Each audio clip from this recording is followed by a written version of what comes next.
받으면 대가성이 있죠. 그리고 수용자에는 내 땅이나 건물은 국가나 지자체 공공기관에 명의가 이전되고요. 그 다음에 나는 그만큼 대가를 받으니까 수용도 양도에 해당한다. 이렇게 나와 있습니다. 자, 1번부터 5번까지는요. 한마디로 여러분들 민법에서 다 배워요. 민법에서 배우는 건데 요 1번부터 5번까지는요. 사실은 요거는 우리 시험에 그렇게 잘 나오는 파트는 아닙니다. 왜? 요거는 여러분들이 다 알고 있는 내용이고 요 1번부터 5번까지는 다 민법 시간에 배웠기 때문에 사실 세법에서는 따로 설명할 게 별로 없습니다. 다만 한번 쭉 해석을 해드리는 건데 1번부터 5번까지는 아주 중요해서 해석한 건 아니고요. 여러분들 이해만 하면 다 풀 수 있는 문제들이에요. 만약 문제에서 매매했다, 뭐 교환했다, 아니면 현물투자했다, 대물변제했다, 수용당했다 이런 건 다 한마디로 양도라고 생각하시면 돼요. 왜? 대가성이 다 있는 거니까. 그래서 요거는 시험에 나와도요. 크게 상식적인 내용이기 때문에 여러분들이 틀릴 확률은 없어요. 그리고 나중에 앞으로 10월달, 시험 볼 때까지 아직 많이 남았는데 요거 민법에서 다 배우기 때문에 다 알아들을 수 있는 내용들이에요. 그래서 세법 시간에 뭐 강조할 말은 없습니다. 이제 다만 6번째 뜻은 정확하게 알아야 돼요. 자, 6번째는 우리가 이제 2번 배우는 건데 전에 취득세 편에서도 배웠어요.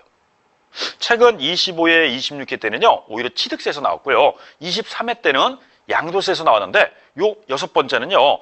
증여는 증여다. 그럼 우리 증여세 내야 돼요. 증여, 그럼 증여세 냅니다. 지난번에 내가 갖고 있던 물건을 넘겨주면서 순수하게 다 가져라 이게 아니라 내 빚을 좀 네가 떠안는 조건으로 내가 이 물건을 줄게. 가져가라. 그러면은 받는 입장에서 거부할 이유가 없죠. 자, 그래서 이거를 우리는 일명 무슨 증여가 있었어요? 부담부 증여. 이 부담부 증여가 우리 시험에 잘 나오기 때문에 부담부 증여를 잘 해석해야 돼요. 그래서 아까 그랬죠. 23회 때는 양도세에서, 25회, 26회 때는 취득세에서 이만큼 잘 나오는 게 어디 있어요. 그래서 부담부 증여도 나름대로 취득세, 양도세 어디에서 물어보든지 해석은 똑같습니다. 자, 부담부 증여 중에서 뒤에 나오는 증여는요. 증여는 증여고 앞에 나오는 부담부가 채무 부담부니까 이게 양도가 돼요. 그래서 우리 해석하면 채무 인수분, 이 채무 인수분은 채무를 부담하겠다 이 뜻이에요. 그 부분은 양도가 되기 때문에 주는 자를 우린 증여자라고 합니다. 증여자한테 무슨 세 부과한다? 양도세를 부과해요. 반대로 자, 채무 인수액을 뺀 나머지는요. 증여받은 거니까 수증자한테 증여세를 부과합니다. 그래서 어느 부분이 양도고 어느 부분이 증여냐 그걸 해석을 여러분들 해주셔야 돼요. 만약에 채무 인수분 그러면 뭐에 해당한다? 양도. 양도이기 때문에 무슨 세 부과한다? 양도세 부과하고 채무인수액을 뺀 나머지는 증여이기 때문에 수증자한테 무슨 세 부과한다? 증여세 부과한다. 요거를 여러분들 나름대로 잘 구분해 주셔야 돼요. 자, 예를 들어 토지가 5억짜리예요. 근데 이 5억을 담보로 은행에서 3억을 대출 받았습니다. 그러면 내가 토지 5억을 그냥 주면서 아무 조건 없이 땅 5억짜리를 주겠다. 그러면 순수한 뭐예요? 증여죠. 그럼 5억 전체에 대해서 무슨 세 낸다? 증여세를 냅니다. 근데 내 은행 채무가 3억이 있는데 요거 네가 떠안는 조건으로 해서 내가 5억짜리 줄게. 그럼 받는 입장에서는 얼마 받고 5억 받고 얼마만 은행 채무 갚아주면 돼요? 3억. 그럼 나머지 2억은 네가 알아서 처분해 쓰라 이 뜻이에요. 자, 그러면 현재 증여 당시 부담부 증여 당시 토지 가격이 5억으로 평가했고 은행 채무가 3억이 남았다면 요 3억에 대해서는요 양도세 부과 사유가 돼요. 왜? 채무인수분은 양도세를 내기 때문에 3억에 대해서는 무슨 세 부과한다? 양도세를 부과하겠다 이거 양도세. 자, 나머지 5억에서 3억을 뺀 나머지 얼마에 대해서는 2억. 2억에 대해서는 무슨 세 부과하겠다? 증여세 부과하겠다 증여세.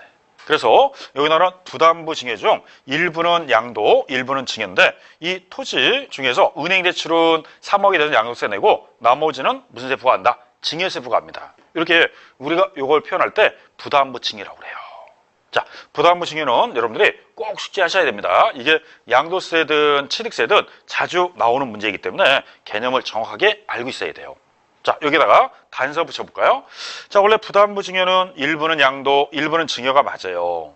근데 부담부 증여 당사자가 배우자라든지 직계존비속이다. 부부간에 증여할 수 있다 없다?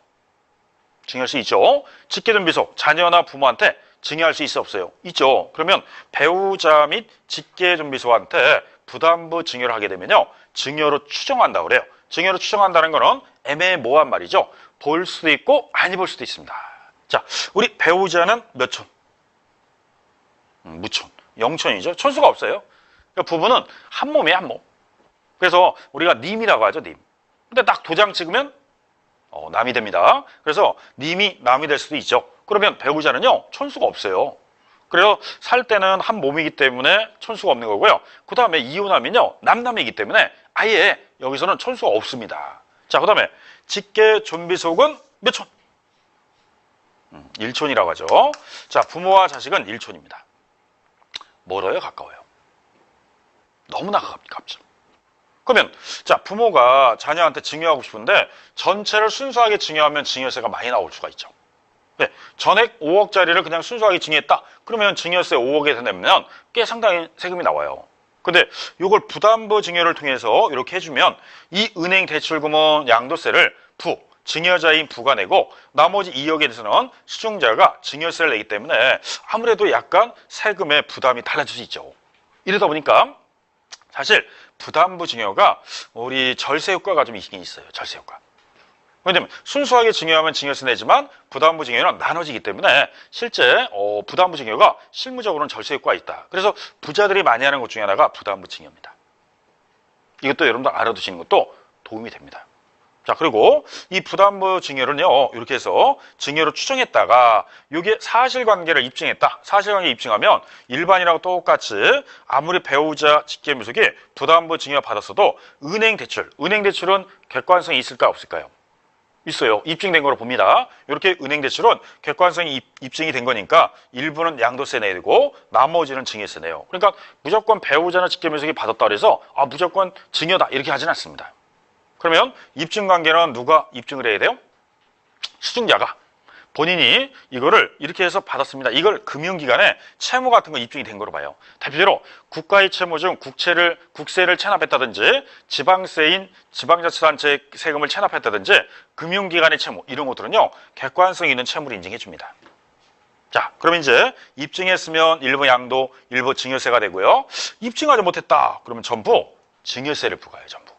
그래서 입증하면 양도, 입증하지 못하면 증여세가 되기 때문에 배우자 직계무속은 증여로 볼 수도 있고 양도로 볼 수도 있기 때문에 해석을 나중에 하셔야 됩니다. 이거고 다른 게 아니라 배우자하고 직계무속만 하겠다 이 뜻이에요. 자, 이게 우리가 말하는 부담부 증여 중에 하나의 내용입니다. 자, 그 외에는요, 또 물납이 있어요. 우리 물납은요, 금전 이외에 물건을 제공하고 세금을 물납한 겁니다. 물납. 원래는 세금 납부는 금전 납부가 원칙인데 필요에 따라서는 물납이 허용된다. 앞으로 내년부터는 양도세는 물납이 안 됩니다. 올해 말까지만 공공용지 보상 채권을 할 수 있고 2016년 1월부터는 폐지된다 그랬어요. 대신 우리가 배운 세목 중에는 재산세가 물납이 돼요. 그럼 여러분이 재산세를 내기 위해서 내가 갖고 있는 물건을 주고 물납하겠다. 이것도 양도가 됩니다. 종부세도 마찬가지고요. 자, 그래서 물납이 가능하고요. 물납은 넓게 보면 무슨 변제에 있다? 대물 변제 일종이다. 대물 변제. 자, 또 하나 이혼합니다. 이혼할 때 내가 상대방에게 피해를 줘가지고 정신적, 육체적 피해를 줬어요. 그럼 뭐 줘야 돼요? 위자료. 위자료는 양도입니다. 그 위자료를 금전 외에 부동산을 줬다. 그러면 그것도 양도가 되는데 우리가 이 돈으로 주면은 돈은 아까 토건부 첩하기에 없었어요. 그런데 부동산인 토지 건물을 주고 여기 나오는 위자료 줬다. 이러면요, 양도세 내야 돼요. 자, 올해 26회 때 시험에 나온 게 요거였어요. 위자료는 양도입니다. 다음 중 양도에 해당하는 것으로 옳은 거 골라라. 위자료가 답이었어요. 위자료. 대신 재산분할이 있어요. 재산분할은 자기 몫을 자기가 분할받은 거니까 양도가 아닙니다. 그래서 두 가지 말 중에서 어떤 말을 쓰냐, 그 말을 잘 해석해야 돼요. 그럼 26회 때는 위자료라는 말 썼고요. 23회 때는 재산분할 썼어요. 그럼 재산분할은 양도가 아니다. 위자료는 양도가 되기 때문에 그 두 가지 말 차이를 잘 이해해 주셔야 돼요. 왜냐, 이혼했다고 해서 다 위자료만이 아니라 재산분할도 있어요. 재산분할이 뭐냐? 부부가 결혼해서 두 사람이 공동으로 형성한 재산을 이혼하면서 각자의 몫을 찾아가는 거예요. 그럴 때 우리는 재산 분할이다 이렇게 말하고요. 위자료 그러면 이건 어떤 일방에게 피해를 줬기 때문에 보상을 해주는 거예요. 그래서 위자료로 주는 거는 대가성을 준 거니까 양도가 되는 거고요. 재산 분할은 자기가 자기 몫을 찾아간 거니까 양도가 아니다 이렇게 분석합니다. 그래서 앞으로 위자료란 말과 재산 분할 이 두 가지를 잘 여러분들이 해석해 주셔야 돼요. 자, 그래서 우리 양도에 대한 정의, 요까지가 양도의 정의인데 우리 교재에 보면 40페이지 양도의